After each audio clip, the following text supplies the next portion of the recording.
Queridos amigos, irmãos e irmãs, hoje nós celebramos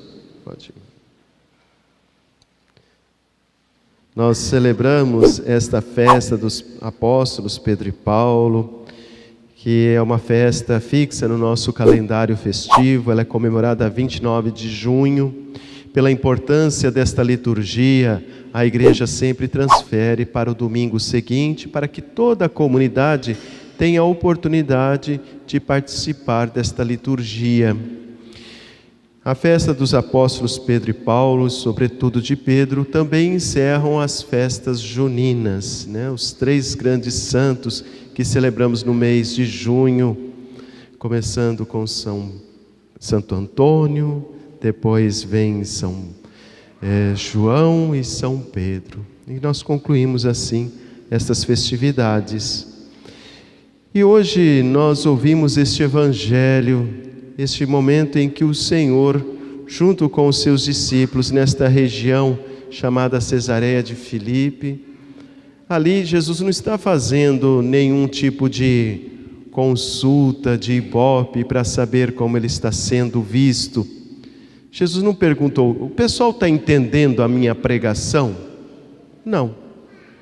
Jesus não perguntou assim: será que eles estão gostando de mim? Sim ou não? Não foi a pergunta. Jesus fez uma pergunta: o que eles dizem que eu sou? Como eles me veem? E é interessante que o povo vê Jesus como um dos grandes profetas, Elias, João Batista, ou seja, alguns dos grandes profetas do povo de Deus. E Jesus, depois, voltando esta pergunta para o núcleo mais próximo, aquele que convive diariamente com ele, pergunta: tá bom, eles me veem como profeta, e vocês? Como vocês me veem? Quem eu sou para vocês? Esta é uma pergunta em que Pedro responde com uma profissão de fé. E ele responde isso movido pelo Espírito Santo. O Pai o revela: tu és o Cristo, o Filho de Deus. Mas Pedro levou uma vida inteira para dar uma resposta. E eu vou dizer por quê. Paulo também. Paulo levou uma vida inteira para dar esta resposta.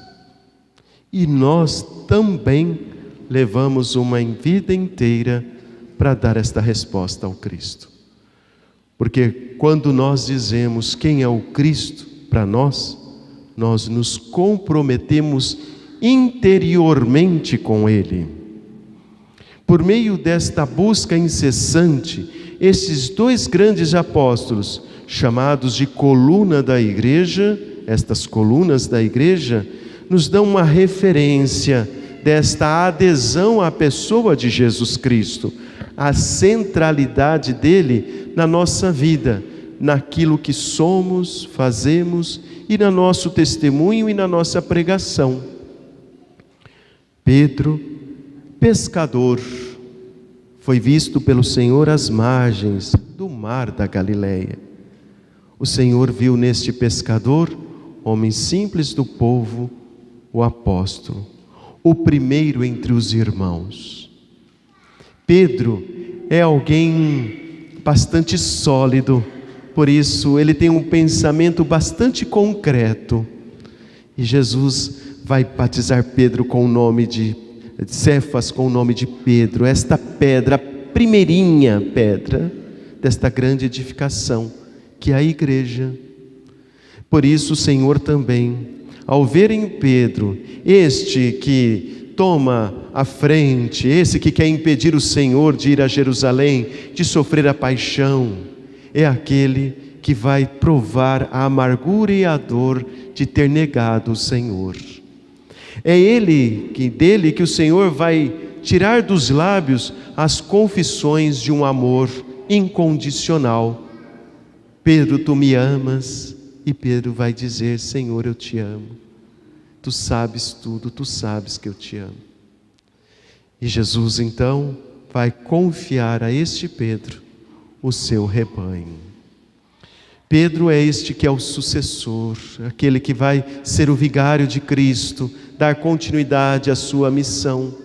E ao longo de toda a história, nós somos esta igreja apostólica porque nós cremos no ensinamento dos apóstolos. Estes homens que conviveram com Jesus e nos transmitiram uma fé consolidada ao longo de todos estes séculos. Por isso a igreja, ela vive desta autoridade de Cristo dada a Pedro.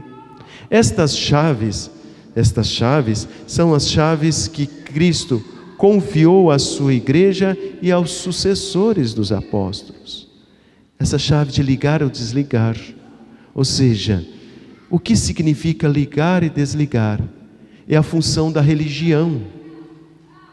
A palavra religião quer dizer religar aquilo que estava desligado. Por isso Pedro tem a função de nos religar ao Cristo.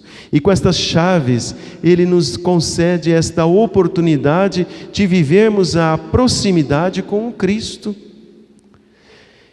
Estas chaves são as chaves que nos abrem as portas, que nos libertam de um egoísmo desenfreado, que nos libertam da incredulidade, que nos libertam do rancor e do ódio, para que tenhamos acesso a uma vida de salvação. Pedro serviu o Senhor na sua teimosia, às vezes também na sua falta de compreensão, mas o Senhor o chamou à sua maneira, e é assim que Ele continua nos chamando. Deus continua nos vocacionando, cada um à nossa maneira, do nosso jeito, para servi-lo e amá-lo. Paulo, este que nós conhecemos bem a sua história, Paulo, que foi discípulo de Gamaliel, um grande rabino de Jerusalém, era judeu da diáspora. Paulo, que tendo um pai que era comerciante, comprou o título de cidadania romana. Por isso Paulo é aquele judeu que não vive ali nas redondezas de Jerusalém, vive fora. E conheceu a cultura grega e a cultura romana. Paulo, perseguindo os seguidores de Cristo, a caminho de Damasco, Paulo faz uma experiência com o ressuscitado. Paulo não conheceu o Cristo, o Jesus histórico. Ele não ouviu sua pregação, ele não viu os seus milagres, ele não participou da paixão e nem foi testemunha ocular da ressurreição. Mas Paulo é aquele que, perseguindo os cristãos, fez a experiência do encontro com Cristo. Saulo, Saulo, por que me persegues? Jesus se identifica com a sua igreja, esta igreja que é perseguida. E todas as vezes que um cristão é perseguido, Cristo continua sendo perseguido. Todas as vezes que um cristão é odiado, Cristo é odiado nele. E podemos dizer, além disso, que foi no encontro com as comunidades de fé que Paulo então encontrou-se com o Cristo vivo e ressuscitado. E este foi um encontro que marcou profundamente a sua vida. Não foi uma conversão instantânea. Paulo teve que também se abrir a uma renovação interior, uma adesão à pessoa de Jesus Cristo, romper com a sua tradição para assim abraçar a causa do Evangelho. Paulo, com grande destemor e ímpeto missionário, levou o Evangelho para além das fronteiras de Israel. Se hoje estamos aqui, nós devemos muito a este Paulo que é fundador de comunidades, este Paulo que levou o Evangelho para a cultura grega e a cultura romana, este Paulo que também é exemplo de Cristo, foi preso e levado prisioneiro até Roma e padecer o martírio. Segundo a tradição, esses apóstolos derramaram o seu sangue como Cristo. São mártires, as primeiras testemunhas que foram até as últimas consequências pelo amor ao Cristo. Pedro, segundo a tradição, padeceu o suplício da cruz. Seu único desejo era ser crucificado de cabeça para baixo. porque não era digno de morrer semelhante ao seu Senhor. Paulo teve a cabeça degolada. Era a única maneira de calar este grande pregador do Evangelho. E vemos que assim o sangue de Pedro e Paulo, eles foram fecundos, porque a igreja, quanto mais perseguida, mais aumenta, mais cresce na adesão à pessoa de Jesus Cristo. Podemos dizer que ao longo de toda uma vida, Pedro e Paulo quiseram dizer quem era Jesus para eles. Por isso a pergunta de Jesus: e vós, quem dizeis que eu sou? Requer sim uma resposta individual e comunitária. Quem é Jesus para mim? Quem é Jesus para nós? Talvez tenhamos uma vida inteira até que possamos professar: Tu és o Cristo, o Filho do Deus vivo, razão da nossa fé, motivo da nossa alegria. Por isso, meu irmão, minha irmã, na festa dos 2 apóstolos, rezemos pelo Papa Francisco, sucessor de Pedro, este que tem a missão de confirmar os irmãos na fé, ser mensageiro da paz num mundo turbulento em que reina o ódio e a violência. Falar da paz é um desafio muito grande. E construir a paz é uma ousadia evangélica.